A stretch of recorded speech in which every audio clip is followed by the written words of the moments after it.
Ça pourrait être aussi des motions de destitution du président de la République. S'auto-destituer et la motion que vous aviez déposée a été rejetée. Ou de démission du président de la République. Elle sera redéposée. Est-ce que vous êtes prêt à prendre le risque, évidemment, en cas d'échec de Sébastien Lecornu, ce qui ne semble pas être le scénario qui se dessine ce soir, on verra bien dans 2 jours, vous avez raison. Mais a priori, il manque une grosse vingtaine de voix pour Je pense que les lignes peuvent bouger encore. J'allais dire le destituer, pardon. Mais est-ce que vous êtes prêt à prendre le risque de renverser Sébastien Lecornu, de retourner aux urnes et d'avoir peut-être de lancer une pièce et d'avoir une chance sur 2 qu'elle tombe sur le visage de Jordan Bardella à Matignon? Alors d'abord, je veux vous dire que vous ne pouvez pas considérer qu'il faut des élections que quand vous êtes sûr de les gagner. C'est pas ce que j'ai dit.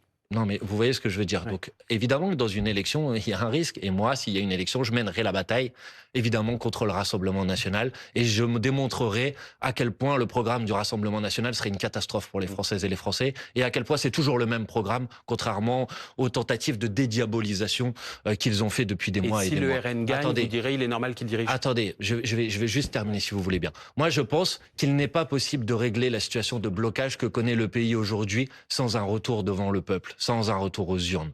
Je considère que la solution la plus efficace de ce retour au peuple et de ce retour aux urnes, c'est l'élection présidentielle anticipée, pas la dissolution de l'Assemblée nationale. Parce que rien ne nous dit en cas de dissolution de l'Assemblée nationale qu'on ne se retrouve pas exactement au même point auquel on est aujourd'hui dans 2 mois.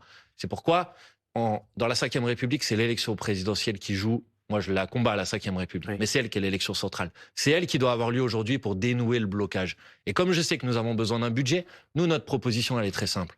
On fait voter une loi spéciale par les députés pour dire il y aura un renouvellement du budget de l'année précédente pour l'instant. On organise une élection présidentielle anticipée. On organise des élections législatives, il y a une nouvelle majorité. Et alors, elle permet à la France d'avoir un budget à la hauteur des urgences sociales et écologiques. Et il a déjà dit non. Oui, mais c'est à la main du président, il a déjà dit non. Mais vous savez, je ne connais pas de président de la République qui vous a annoncé avant de devoir démissionner qu'il devait partir. Vous êtes prêt en tout cas à partir en campagne demain matin? Bien sûr. Si Emmanuel Macron appuie sur le bouton de la dissolution. Bien sûr. Mais écoutez, ça veut dire que vous avez déjà préparé vos 577 candidats?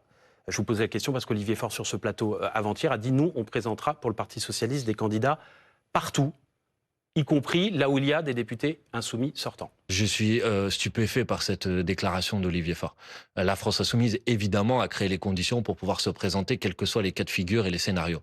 Mais la semaine dernière, nous avons signé un communiqué commun des insoumis, des écologistes, du groupe communiste, de Génération de l'après, des socialistes, oui. Avec une volonté qui est, dans l'hypothèse d'une dissolution de l'Assemblée nationale, de présenter sur toutes les circonscriptions des candidatures porteuses du programme du nouveau Front populaire. Le Parti socialiste, par cette décision d'Olivier Faure, s'engage dans une démarche de division qui serait une démarche irresponsable, qui nous empêcherait de pouvoir être candidat au pouvoir dans cette élection. Il ne veut plus faire l'union avec vous. Il devra en assumer